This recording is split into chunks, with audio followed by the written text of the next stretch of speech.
Supreme কোর্টের একজন advocate দুর্নীতি দমন কমিশনে একটি দরখাস্ত দিয়েছে। দরখাস্ত বলেছে ভূমিমন্ত্রী সাইফুজ্জামান চৌধুরীর বিরুদ্ধে যেই পত্রপত্রিকায় নিউজগুলো আসছে, মানি লন্ডারিং বা বিদেশে বাড়ি আছে, এইসব বিষয়ে দুদককে একটা অনুসন্ধান করার জন্য।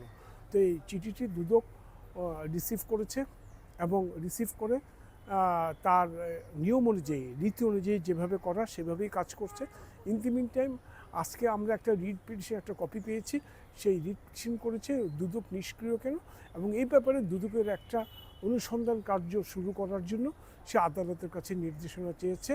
বিষয়টি আজকে আমরা কপি পেয়েছি, কমিশনের সঙ্গে আমি এটা আলোচনা করব।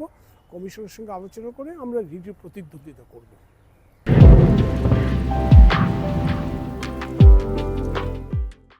এখানে অভিযোগ আমরা যেটা দেখতে পেয়েছি, কি কি অভিযোগ আছে? না দেখুন, অভিযোগ তো এই মুহূর্তে এটা বলা যাবে না, কারণ এটা এখন পত্রিকায় কত নিউজ আসছে, এটা কতটা সত্য। এটা যদি সত্য হয়ে থাকে তাহলে দুদক এর আওতাভুক্ত এটা অপরাধ কিনা, যদি দুদকের আওতাভুক্ত অপরাধ হয়ে থাকে তাহলে দুদক কেন নিষ্ক্রিয়? কাজেই পত্রিকা একটু অভিযোগ আসলেই সেটাকে আমরা সত্য। পত্রিকার অভিযোগটা কি আপনি দেখেছেন? পত্রিকার অভিযোগ হলো ওনার বিদেশে অনেক বাড়ি করেছে এবং এই বিদেশে ব্যবসা বাণিজ্য করে বাংলাদেশ থেকে টাকা পাচ্ছে, এই ধরনের নানান অভিযোগ আসছে। বিভিন্ন পত্রিকায়, সমকাল, মানবজমিন, বেশ অনেকগুলি পত্রিকায় আসছে।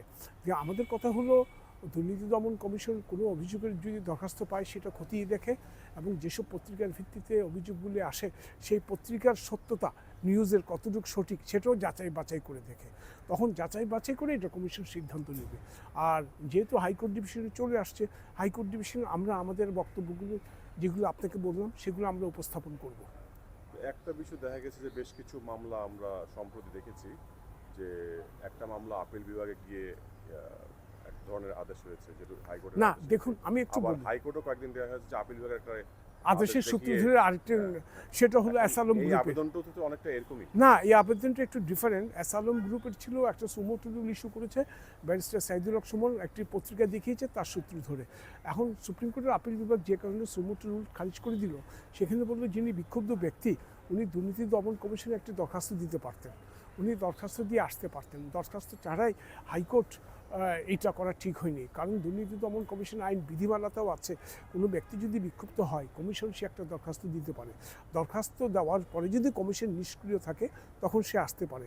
কাজে অ্যাসালম গ্রুপের মামলার যেটা সূত্র বা যেটার মডাস অপারেন্টি আর এই মামলার এইটার সূত্রটা একটু ডিফারেন্ট। এখানে তো উনি দুদকে একটি দরখাস্ত দিয়েছেন, এখন বলছেন দুদকের এই দরখাস্তের ভিত্তিতে উনি রিট করেছেন একটু অনুসন্ধান কার্য যেন একটু শুরু হয়।